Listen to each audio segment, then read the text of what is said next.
被称为中东小霸王的以色列，可以说是靠打仗站稳了脚跟。在5次中东战争和数不清的地区冲突中，除了以色列人的勇敢，还有另外一样东西成为了他们立足的倚仗，那就是各种各样的军事装备。在这之中，又以美式装备的购买或援助居多。这些美式装备也让中东地区第一次出现了不是美国人组成的美军。那么在如此漫长的时间中，美国到底给过以色列人多少好东西呢？本期视频火力军带您一一盘点。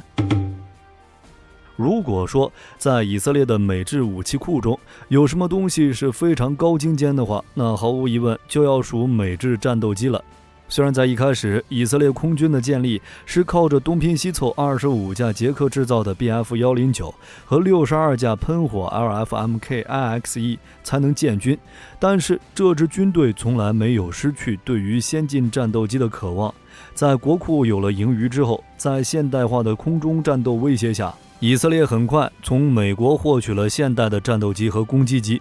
在1969年实施的和平回声1计划中，以色列空军获得了第一批 F-4E 战斗机和 RF-4E 侦察机。除此之外，还有一批 A-4H 天鹰也在1960年代早期被纳入了以色列空军的军火库。当然，他们并不满足于使用这些机型的基础版本。很快，以色列空军就对这些战斗机进行了非常现代化的改装。改装完的 F-4E 被称为库尔纳斯，即希伯来语的重锤，而改装完的 A-4H 则被称为阿伊特，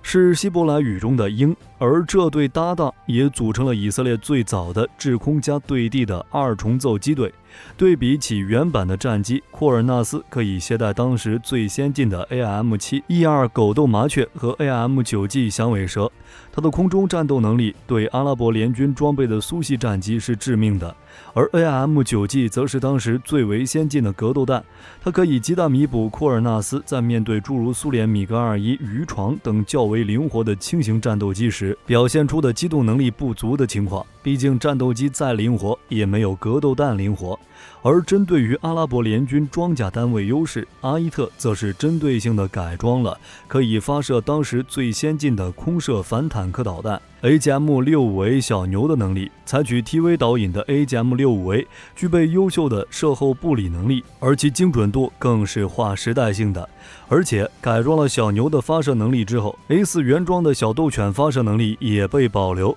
飞行员们可以在携带3发小牛或者4发小斗犬的能力中选装，在理想情况下，一个4机编队出击就能消灭敌人1个坦克连的兵力。这些改装完的先进飞机在以色列空军一直服役到了21世纪，而以色列也成为了 F-4 鬼怪系列最大的海外用户。在这之后，以色列空军还购入了 F-15和 F-16， 组成了他们的第2代空地2重奏，即 F-15加 F-16的搭配。这对搭配的首创战果是轰炸伊拉克核反应堆的割据行动。随后，因为 F-15拥有远超 F-16航程的特性，所以以色列开始尝试将 F-15添加对地攻击能力。不过，他们并没有使用现成的 F-15E， 而是在自己购买的 F-15A、B、C、D 制空型号中通过改装，使其添加足够的对地攻击能力。在木腿行动期间，10架改装的 F-15成功攻击了预定地面目标，这也拉开了以色列的空地2重奏机队全面向着空地全能转型的帷幕。这些努力最终的成果就是以色列现在正在服役的 F-15I 雷霆和 F-16I 风暴。除此之外，伴随着 F-35I 的服役，以色列空军也拥有了第5代战斗机的运营能力和实战经验。毫无疑问，这支空军已经稳坐现代空军的第1梯队。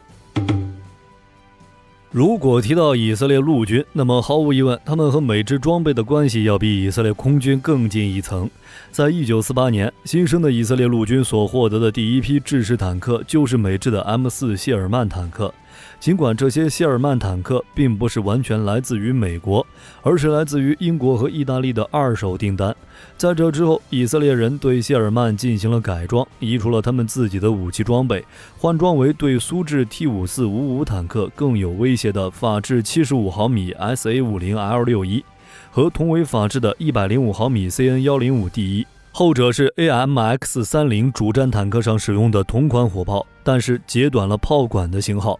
在这之后，虽然以色列人短暂地使用过一段时间的百夫长，并且赋予了他们肖特卡尔和肖特流星的绰号，但是由于当时购买的百夫长主战坦克数量较少，而且英国人迫于国际压力，拒绝向以色列出售当时更先进的酋长坦克，所以以色列从西德购买了试用装 M48 之后，就在1965年从美国开始购买 M48A1 和 M48A2C。 最初的版本，这些坦克还只能使用90毫米 M41 坦克炮，但他们已经得到了认可，并且获得了马加奇的希伯来语名称。必须注意的是，马加奇系列虽然有1到7的亚型和其中无数的小型号，但是这些编号和其先后顺序没什么关系。比如马加奇1就代表 M48A1， 马加奇2就是 M48A2C， 马加奇3是老旧的 M48A1、A2C、A3， 在以色列换装了105毫米 L7 坦克炮的型号。马加奇4和马加奇5则是 M48A5，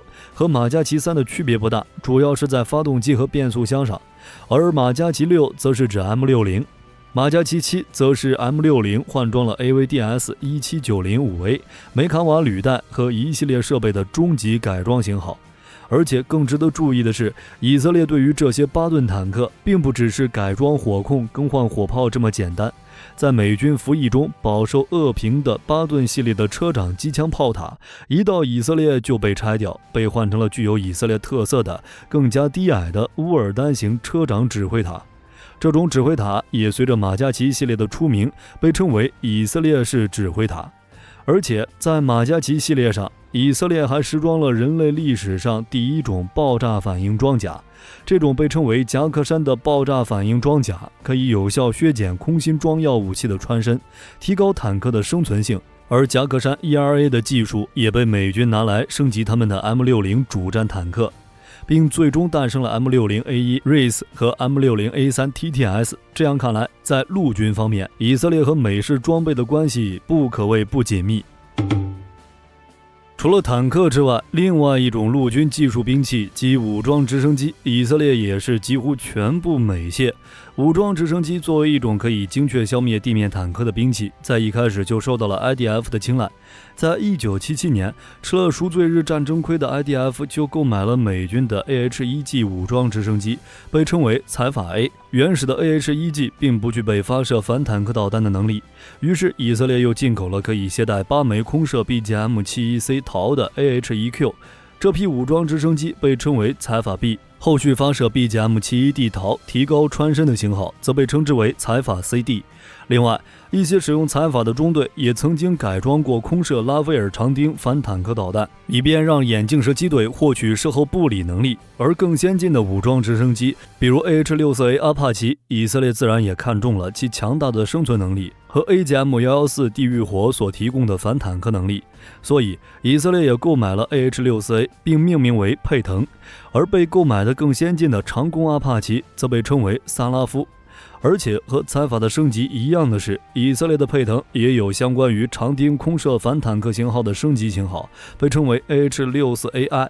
另外，根据一些消息，以色列在武装直升机上的技术也被 IAI 出口，用于升级意大利的 A129 猫鼬武装直升机，让其可以发射长钉 ER 反坦克导弹。讲了这么多以色列和美制军备的关系，可能有的观众就有疑问了，讲了这么多以色列的美制军备，怎么就没有现代的装备呢？其实在以色列开始自研武器装备之后， IDF 和美制装备的依赖性逐渐从表面上转移到了体系中。比如以色列使用的弹药标准是尽量贴近北约标准的，比如梅卡瓦坦克的120毫米 MG25、MG251LR、MG253 坦克炮，虽然是 IWI 自研的坦克炮，但是它完全兼容北约标准的120×570毫米 NATO 标准坦克炮弹。除此之外，陆军使用的 TAR-21 也是使用 5.56×45毫米北约标准小口径步枪弹。而占据了 IDF 半壁江山的 AR 系列卡宾枪，